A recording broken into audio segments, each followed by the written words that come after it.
Okay.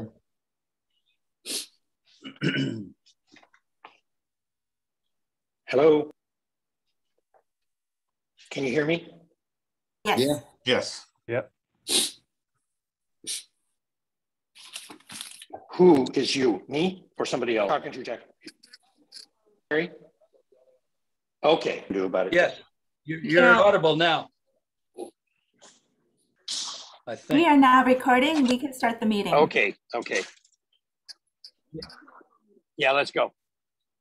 The only problem is I don't have an agenda in front of me anymore, so I'm gonna have to go by here. Okay, here. Okay, are we ready? It's call to order and roll call. Yeah, I know. Okay. I got that part. Don't okay. So this is the district operations meeting of August 19th.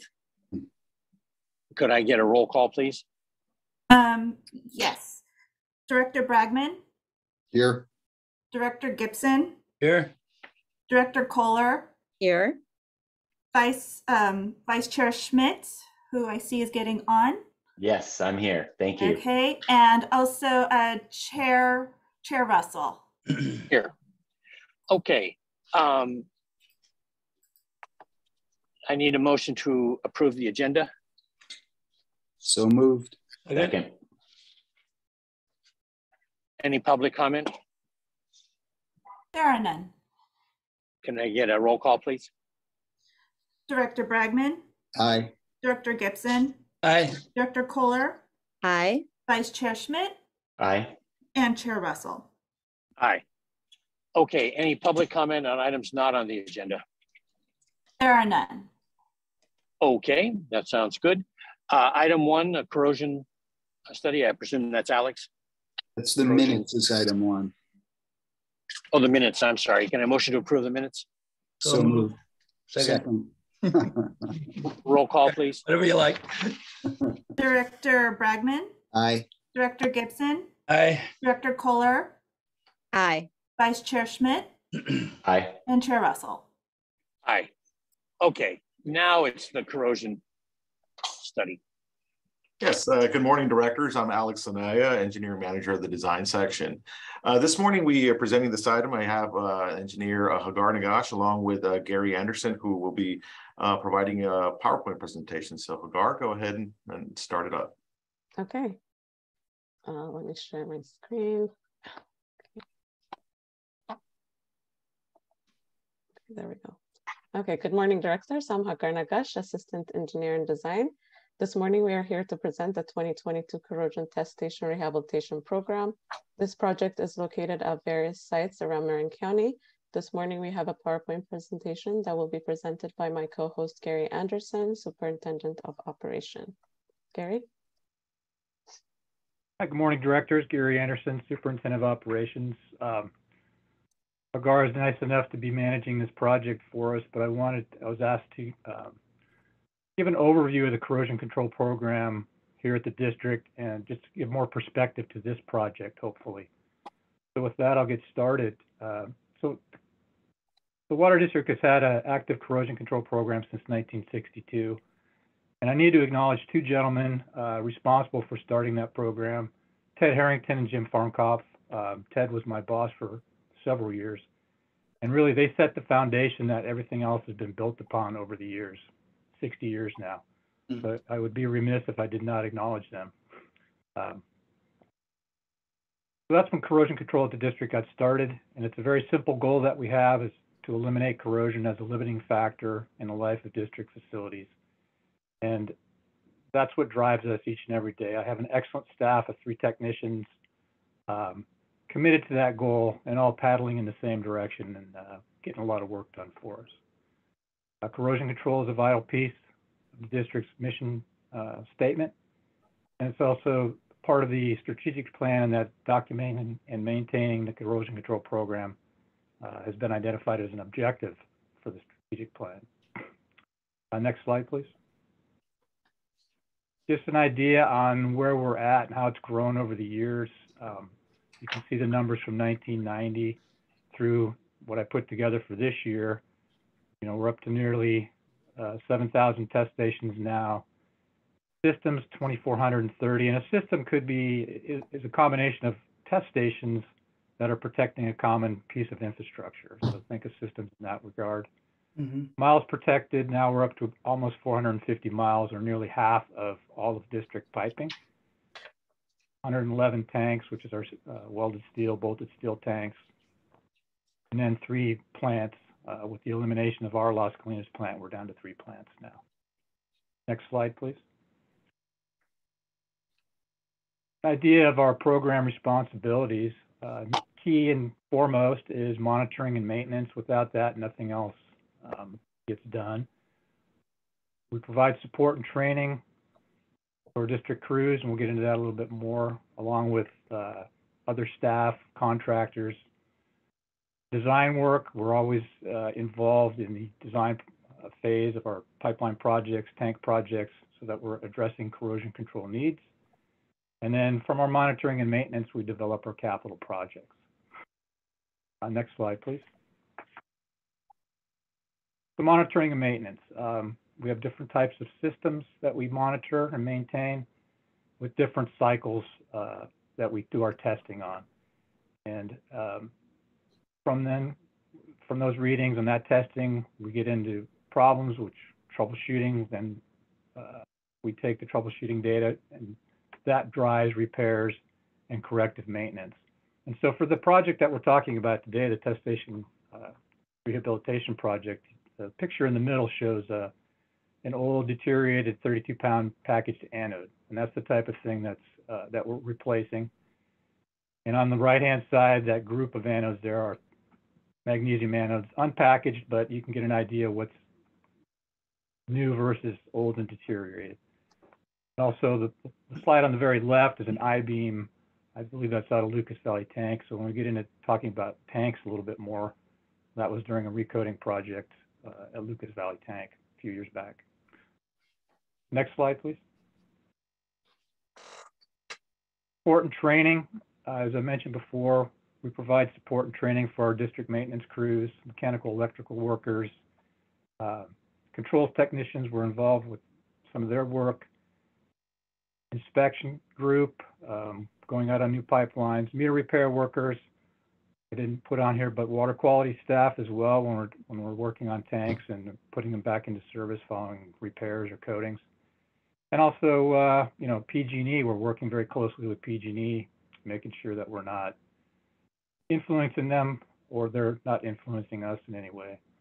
And we also educate contractors, and that's important because if they make a mistake, it's usually going to cost them a lot of money to dig it up and fix it. And we've done that before, and we don't have a problem telling them to do that. But we find that educating them and having them understand why it's important, whether it's wiring, or if you see the picture here on the right that shows a curb stop, an abandoned one on the bottom, touching the new one on the upper right-hand corner there, that created an electrical connection between a new structure and a structure that was being abandoned. And that's that situation. And then the picture on the left shows that's, I think, last year's test station rehab project, and you can see the packaged anode in the white bag, kind of in the bottom center there. And that's getting installed and getting ready to hook it up. So next slide, please. Design work, again, I mentioned all new piping, tanks are installed with protection. We review the drawings, we make sure that the proper number of test stations and insulators are installed, the wiring is drawn up correctly, determine the number of anodes that we can provide cathodic protection. Coatings, we're involved very heavily in that when it gets to tank coating projects, reviewing specifications, reviewing products and materials to make sure that we're getting the intended service and we're meeting regulatory compliance. Recent example is they're making changes on the NSF standard extraction levels. So in January of 23, that's going to be changing, and we'll need to be making sure that our products that we specify or that are suggested meet that new NSF requirement.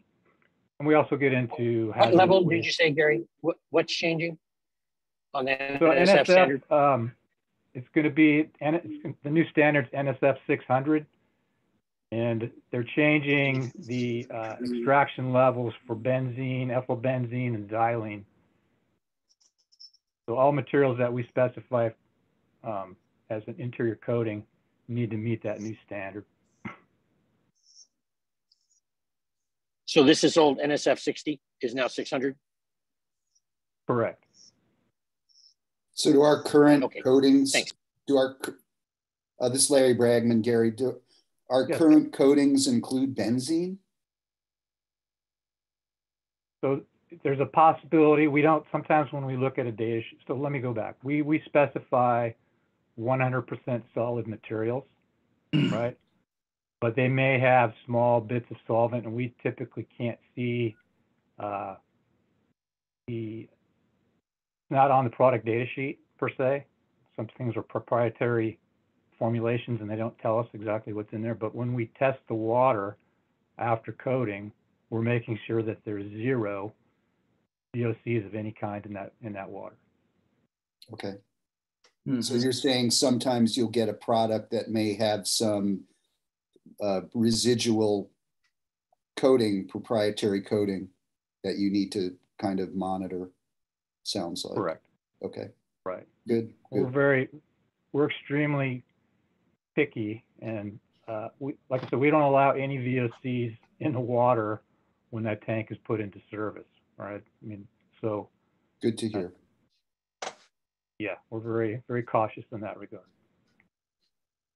I was kind of headed off on the hazardous waste side of things. You know, we have to monitor that and make sure that contractor plans what we're specifying for them to do in terms of containment, waste handling, waste disposal all meet proper requirements and OSHA standards. As we get into some, you know, we still have some lead-based paint out there on the exterior of some of these tanks. We still have coal tar out there. None of these things are easy to, well, they can be difficult to deal with. So we're very stringent on that and ensure compliance with. And that gets down to the review and writing specifications, make sure we're current in how we, again, coatings, handling of the waste streams and those sorts of things. Next slide, please. So as I mentioned before, the whole monitoring and maintenance and all the work that we do leads us into our capital projects. Corrosion test station rehabilitation project, which we're talking about today, is replacing depleted magnesium anodes. We have a system corrections project, which is if we have an insulating kit or problem separating pipelines, that project addresses those failures. We have a rectifier anode replacement project. So this is for our impressed current ground beds, which deplete themselves over time, similar as do magnesium anodes. It's part of the process. So occasionally we have to replace those ground beds. In fact, we did one earlier this year, and we're just finishing up a second one, hopefully today. Gary, just if I can ask a question at this point. On that issue, corrosion test station rehab, what exactly is a test station and what does it perform? What's the purpose? What does it do? So a test station is a point along the pipeline. Typically, we have wires coming off the pipeline there, and we have an anode wire in a can, right, in the street. Typically, could be at a hydrant, could be at a service, depending on where we're at. So it's a way to make a connection to our pipe, test that pipe for cathodic protection levels, and then test that anode. So it's telling us if we need, it's telling us if we need maintenance or not at that point or within that area. Correct. It's telling us if we're meeting cathodic protection criteria. It's telling us if we have a problem. More than that, Jack. System. More than maintenance.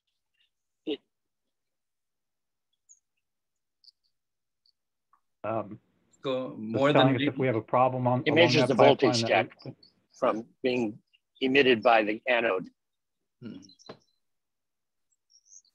Right. So we're taking voltage and current measurements and determining, you know, are we meeting our criteria or not? So that's simple answer to what we're doing out there. Okay. Gary, could I Think ask? of this thing. like a battery, Jack. Mm-hmm. It's just a battery in the ground. And one of the legs of the battery is our pipeline. So you're using a sacrificial anode that gets used up to produce the electricity that would normally be generated by the corrosion of the pipe. So it's just a mechanical form battery. Okay. Thank you both. Okay. I think that answered my Larry, question, which is real quickly, it sounds like, so the anode acts as a battery, it actually is generating current. That's correct. Yeah, it's getting used Right. There's a up. voltage difference between the pipe and the anode. So that voltage difference is the driving voltage. That'll get you the current that protects the pipeline. Okay. Basically, So we're it's using providing corrosion to the- control corrosion. Exactly. It's providing the electrons instead of the pipe providing the electrons. I have, I'm not sure I've been correct in the way I've looked at this over the years. I've considered this sort of in the framework of our leak detection and preventing leaks. It's appearing to me right now with this presentation that it's far more than that. It is that, it sounds like, but far more than that. My analysis getting better here? I think like so. what It's you said, certainly Jack. critical to preventing leaks. Mm-hmm. Critical to that. Without cathodic protection on on steel pipelines, there's a slide at the end, but yeah, we'd be having significant number of leaks. Yeah, well, what I meant by that pipeline. is I thought of leak prevention as the main purpose of this program. I'm not sure, given this presentation, that's a true statement. It seems, as I said, perhaps way beyond that. Yeah, I would agree with that. I'm just going to Leak add. prevention is a component of the program, but it's far-reaching in what it really does. Yeah. Would you say, Gary, that it really reaches to every piece of steel that the district has that is in contact with water or the ground? You know, thinking the clarifiers at the treatment plant, the tanks. I mean, it's pretty wide-reaching, Director Gibbs. It's not just limited to steel either, Paul. Yeah. It's any metallic material that's connected to the circuit. Yeah. Right. I think a simple-minded way, Jack, of thinking of it is think of it like electronic paint. Mm-hmm. It does a similar thing that paint does, keeps the environment away from the surface by impressing a current on it through the sacrificial destruction of the anode. Mm-hmm. It's just like a dry cell battery.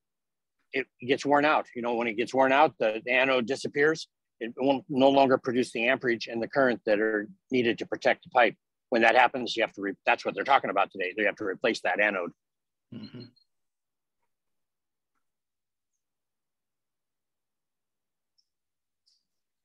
You're on, Gary. Okay, thanks. So moving on, remote monitoring, I wanted to touch on that. And that's a program where for our rectified systems, we're trying to leverage our SCADA system where we can, and it's not possible in quite a few spots, but so we can look at what our rectifiers are doing remotely rather than having to drive there. We still drive there and check them, obviously, but it's a way for us to look remotely. We've been testing some cellular systems that have cloud-based data management just for rectifiers.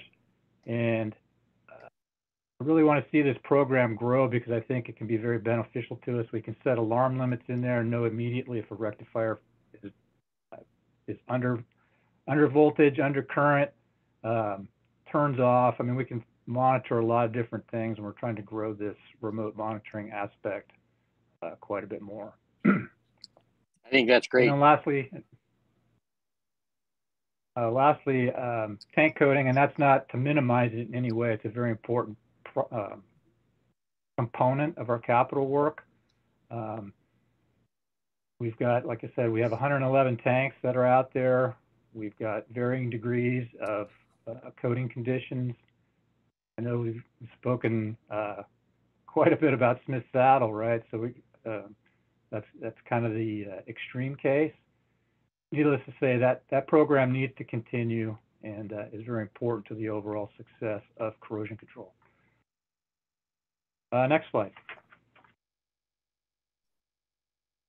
Benefits of corrosion control. So here you see the finished product at Lucas Valley Tank. I think the earlier slide had shown interior. But anyway, helps prevent leaks, right? That's kind of we just talked about that. Preserves infrastructure. You shouldn't, if static protection and corrosion control are working, you're getting the maximum life out of that infrastructure. Theoretically, you shouldn't have to ever replace it because of corrosion related damage. It might be undersized. It might have to get out of the way because something else is coming through, but it's not because it was damaged by corrosion. Tying into that, extending the useful life of facilities, and then ultimately saving money. It costs money to maintain the systems, but it's far less investment than new pipelines, new tanks that you're trying to get rid of because of corrosion damage. So saving the district money. Next slide. So kind of wrap up my spiel. We've had an active corrosion control program since 1962. And again, I'm very thankful to the foresight of Ted Harrington and Jim Farmkopf and what they did early on. When they started the program, we were seeing over 200 leaks a year on steel pipe. We're down to about 8 now, and some of those are questionable if it's really a corrosion-related leak or not. But so it's a significant decrease, and I'm monitoring that. Hold on just a second, Gary. I got a question about that. Those numbers you just gave us, I mean, that is worth promoting. I mean, that's a significant change there. And when you say 8, we're down to 8 now. I mean, is that total leaks in the system? No, I look at leaks on steel or protected pipelines. I want to make sure, and I'm trying to figure. We look into it when we look at a cruise sheet and they're going out to repair a leak. We look at what they're fixing. Yeah. If it's one of our protective pipelines, we have a corrosion technician out there looking at that leak, trying to determine what happened. And to be honest with you, I think a lot of times what we find is, somewhere along during the installation, maybe the wrap wasn't sufficient, or there was something that occurred that during installation that created a problem for us that we didn't pick up on. Okay. Well, that's a pretty common one. So yeah, the improvement is demonstrated dramatically by the difference in numbers of the reduction, and that is worth us promoting a little bit. Yeah, it's like I mentioned earlier. It's and I say again here, it makes economic sense, and it's preserving our infrastructure. It's preventing leaks. It's trying to reduce water loss due to leaks. Right. So I'm kind of wrapped up at this point. If there's any other questions for me, I think Hagar is going to put the finishing touches on the specific project. Okay, thank you, Gary. This project will install 60 new magnesium anodes at different existing corrosion test sites throughout the district. This project is part of the capital improvement program. My engineer's estimate for this project is $66,000, and the project is scheduled to last 73 days with a completion date of November 18, 2022. The staff recommended action is for review and refer to the board with the operations committee recommendations to proceed with the project. Thank you. Thank you. Board comment? Great presentation. Very, very educational and helpful. So thank you both. Yeah, I just want to say that it's not something that people generally understand, the importance of something like this. And so I appreciate the presentation, and hopefully again, people who tune into these can get a better sense of the important work that happens on in the background. So thank you. Yeah, my thanks as well. This was really helpful. I think this is the kind of thing that could help inform some of the community conversations we're having about leaks. And this was really well done. And I just want to thank the team for all of their fantastic work. Jack, any comment? No, congratulations. Okay, cool. Job well done. Oh, Yep. all righty. Can we have public comment, please? There are none. Okay. I need a motion to refer it to the board. Move approval. Second. Okay, we don't need a vote on this one. Thank you all. Now we need to move on to public health. I believe it's me. I'm Lucy Croy, Water Quality Manager. I'm going to present the Public Health Goals Report. Over the last 3 years, Marin Water's drinking water has continued to meet all state and federal drinking water health standards. The Public Health Goals Report represents data collected from the 3-year period over 2019 to 2021. And this report is required to be presented every 3 years. Last time presented was in 2019. All public water systems in California with more than 10,000 services are required to prepare a report that gives this information on any detection of contaminants that are above public health goals that are set by the state of California's Office of Environmental Health Hazard Assessment or exceed the maximum contaminant level goal set by the US EPA.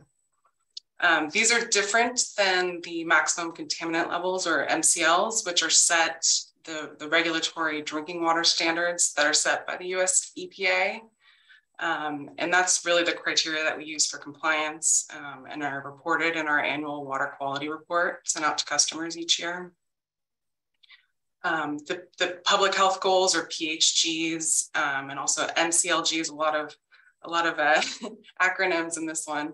PHGs and MCLGs they're not regulatory standards.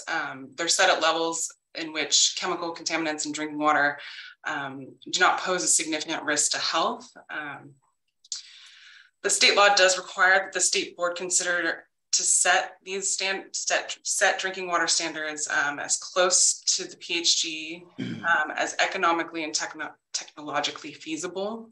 But in many cases, it's not feasible to do so. Either economically, the cost is too high to do so, or the cost of treatment may be the cost of treatment is too high, or the technology is not available to treat that contaminant.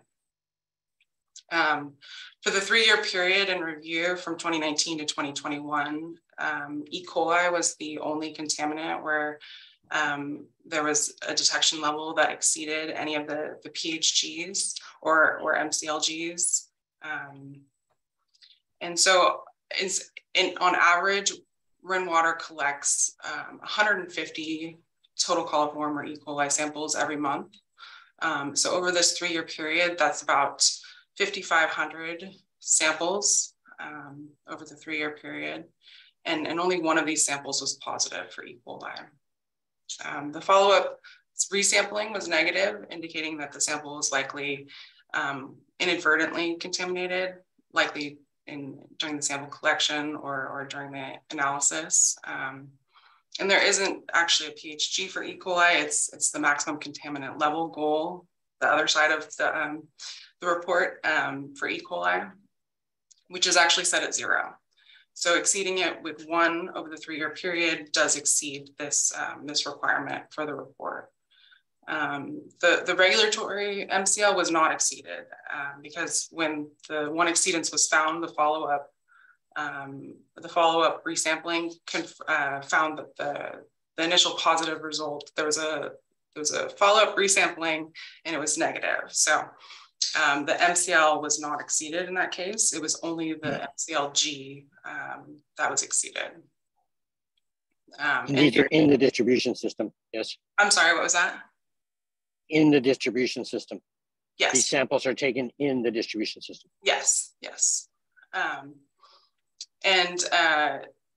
So given this 1 exceedance, there's no corrective action that is recommended at this point, primarily because of the actions that the district already takes to reduce positives in our system, including filtering our water and disinfecting our source water, and maintaining proper disinfectant residual throughout the distribution system, and performing monitoring throughout the distribution system, as you mentioned. So at this time, there is no other further action that's recommended, but we are required to present this report every 3 years. If I can ask a question there, Lucy, the staff report said the report was required if contaminants were found. Right. So what that's suggesting is, do we always find the contaminants and pretty consistently have to do the report, or is that an anomaly? The last few reports we have, this time it's E. coli, the 1 exceedance. 3 years ago, and the report before that, there were different regulations that were in place. The PHG at that point was exceeding a total coliform of 0 every month, and so that was exceeded as well, as very similar to this one, that it's either do sample collection error or analysis error. When you collect over 150 samples per month, there may or may not be an issue every once in a while. Okay, thank you. So Lucy, do the PHGs include the post-disinfection byproducts? No, they do not. They do not, because there's no, the disinfection byproducts are not included. We do have an MCL for those, and those we're below those, but there is no PHG that's included, and no recommended MCLG for those as well. Okay, and I understand, I think OEHA is still in the process of reevaluating the MCLG for post-disinfection byproducts, or are you following that at all? Yes, I believe that's right. They're still evaluating. Correct. Yeah. And would it be possible for you to send the board a copy of the report and the actual quantitative results of our testing on both sides of the ledger, the PHG and the MCLGs? So this is the report. The staff report is the report for the PHG report. We're not required to submit anything to any agency. We are required to notify the Department of Drinking Water that we presented this to the public today, and that we posted on our website, and then we can gather the data that you're talking about and send that along as well. Okay, so you could put that into just a list of the tests and the quantitative results, if any. Yeah. Okay, I'd like to see that. If you could send it to the board, I'd appreciate it. Okay. Thank you. Any other questions? Public comment? There are none. Thank you very much, Lucy. Thank you. I think with that, we can adjourn. Wow. Have a great day, everybody. Okay. Yeah. Take care.